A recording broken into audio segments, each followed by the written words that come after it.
ಹೆಂಡತಿಯ ಅತಿಯಾದ ಲೈಂಗಿಕ ವಾಂಛೆಗೆ ಬೇಸತ್ತು ಗಂಡ ಪೊಲೀಸ್ ಠಾಣೆ ಮೆಟ್ಟಿಲೇರಿದ ಅಪರೂಪದ ಘಟನೆ ಬೆಂಗಳೂರಿನಲ್ಲಿ ನಡೆದಿದೆ. ಪತ್ನಿಯ ವಿಪರೀತ ಲೈಂಗಿಕ ಬಯಕೆಗೆ ಬೇಸರಗೊಂಡ ಪತಿ ಪೊಲೀಸ್ ಠಾಣೆಗೆ ದೂರು ನೀಡಿದ್ದು, ತನ್ನ ಪತ್ನಿ ಲೈಂಗಿಕವಾಗಿ ಟಾರ್ಚರ್ ಮಾಡ್ತಾ ಇದ್ದಾಳೆ ಅಂತ ಆರೋಪಿಸಿ ಅಮೃತಹಳ್ಳಿ ಪೊಲೀಸ್ ಠಾಣೆಯಲ್ಲಿ ಪ್ರಕರಣ ದಾಖಲಾಗಿದೆ. ಪತಿಯ ದೂರಿನ ಪ್ರಕಾರ ಮದುವೆಯ ನಂತರ ತನ್ನ ಹೆಂಡತಿ ಲೈಂಗಿಕ ವಾಂಛೆಗಳನ್ನು ತೀರಿಸಲು ಒತ್ತಾಯಿಸ್ತಾ ಇದ್ದಾಳೆ.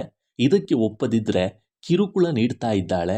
ಅಷ್ಟೇ ಅಲ್ಲ, ತನ್ನ ಸ್ನೇಹಿತೆಯ ಜೊತೆಯೂ ಸ್ವೀಟ್ ಮೆಮೊರೀಸ್ ಹಂಚಿಕೊಳ್ಳಲು ಗಂಡನನ್ನ ಒತ್ತಾಯಿಸುತ್ತಾಳೆ ಅಂತ ಆರೋಪಿಸಲಾಗಿದೆ. ಇನ್ನು ಗಂಡ ಕೊಟ್ಟ ದೂರಿನ ಸಾರಾಂಶ ಏನು ಅನ್ನೋದನ್ನ ನೋಡೋದಾದ್ರೆ, ಮದುವೆ ಆದ ನಂತರ ನನ್ನ ವೈವಾಹಿಕ ಜೀವನದಲ್ಲಿ ದಿನನಿತ್ಯ ನನ್ನ ಅತ್ತೆ ಮೂಗು ತೂರಿಸುತ್ತಾ ನನ್ನ ಹೆಂಡತಿಗೆ ಸಣ್ಣ ವಿಷಯಕ್ಕೂ ಜಗಳ ಆಡುವಂತೆ ಪ್ರಚೋದನೆ ಮಾಡಿ ನಮ್ಮಿಬ್ಬರ ಮಧ್ಯೆ ಬಿರುಕು ತಂದಿದ್ದಾರೆ. ನನ್ನ ಹೆಂಡತಿ ವಿವಾಹೇತರ ತನ್ನ ಹಳೆಯ ಗೆಳತಿಯರ ಜೊತೆ ಸಂಬಂಧವನ್ನು ಹೊಂದಿರುವುದಾಗಿ ಆಕೆಯೇ ಬಹಿರಂಗವಾಗಿ ನನ್ನ ಮುಂದೆ ಹೇಳಿ, ನೀನು ಬಡವ, ಸರಿಯಾದ ಸಂಬಳ ಇಲ್ಲ, ನನ್ನ ಐಷಾರಾಮಿ ಜೀವನವನ್ನ ನೀನು ಆರ್ಥಿಕವಾಗಿ ಬೆಂಬಲಿಸಲು ಅಸಮರ್ಥ, ಆದ ಕಾರಣ ನಾನು ನನ್ನ ಹಳೆಯ ಶ್ರೀಮಂತ ಸ್ನೇಹಿತರೊಂದಿಗೆ ತಿರುಗಾಡೋದು, ಮದ್ಯಪಾನ ಮಾಡೋದು ಎಲ್ಲ ಮಾಡ್ತೀನಿ, ಇವೆಲ್ಲವೂ ಸಹಜ, ಇದನ್ನೆಲ್ಲ ನೀನು ಖಂಡಿಸಬಾರದು ಅಂತ ಹೇಳಿದ್ದಾಳೆ ಎಂದು ಗಂಡ ದೂರಿನಲ್ಲಿ ಉಲ್ಲೇಖಿಸಿದ್ದಾರೆ. ಇಷ್ಟೇ ಅಲ್ಲದೆ, ತಾನು ಕೆಲಸದ ಸಮಯದಲ್ಲಿ ಇದ್ದಾಗ ಹೆಂಡತಿ ಅಶ್ಲೀಲವಾದ ವಿಡಿಯೋ ಕ್ಲಿಪ್ಪಿಂಗ್ಗಳನ್ನು ಕಳುಹಿಸಿ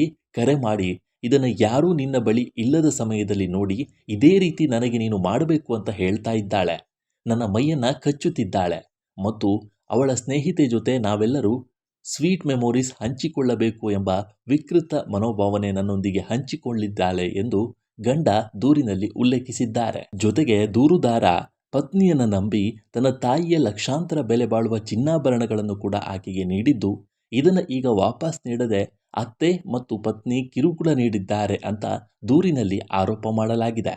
ಮುಂದುವರಿದು ಪತ್ನಿಯನ್ನ ಪ್ರಚೋದನೆ ಮಾಡಿರುವ ಅತ್ತೆ, ಇವನು ನಿನಗೆ ಇಷ್ಟ ಇಲ್ಲದಿದ್ದರೆ ಬಿಡು, ನಿನಗೆ ಒಳ್ಳೆಯ ಹುಡುಗರನ್ನ ನೋಡ್ತೇನೆ ಅಂತ ಮಗಳ ಮುಂದೆಯೇ ಅಳಿಯನನ್ನ ಅವಮಾನಿಸಿರುವುದಾಗಿ ದೂರಿನಲ್ಲಿ ಉಲ್ಲೇಖಿಸಲಾಗಿದೆ. ಈ ವಿಚಾರವಾಗಿ ರಾಜಿ ಪಂಚಾಯಿತಿ ಕೂಡ ನಡೆದಿತ್ತು. ಆದರೆ ಅತ್ತೆ ಮತ್ತು ಪತ್ನಿಯ ವರ್ತನೆ ಬದಲಾಗಿಲ್ಲ. ಇದರಿಂದ ಬೇಸರಗೊಂಡು ಪತಿ ಅಮೃತಹಳ್ಳಿ ಪೊಲೀಸ್ ಠಾಣೆಗೆ ದೂರು ನೀಡಿದ್ದಾರೆ. ಪೊಲೀಸರು ಪ್ರಕರಣ ದಾಖಲಿಸಿಕೊಂಡು ತನಿಖೆಯನ್ನು ಆರಂಭಿಸಿದ್ದಾರೆ. ಈ ಘಟನೆ ಸ್ಥಳೀಯರಲ್ಲಿ ಆಘಾತವನ್ನುಂಟು ಮಾಡಿದೆ. ಮದುವೆಯ ನಂತರದ ಜೀವನದಲ್ಲಿ ಇಂತಹ ಲೈಂಗಿಕ ಕಿರುಕುಳಗಳು ಹೆಚ್ಚುತ್ತಿವೆ ಎಂಬ ಚರ್ಚೆಯೂ ನಡೆಯುತ್ತಿದೆ.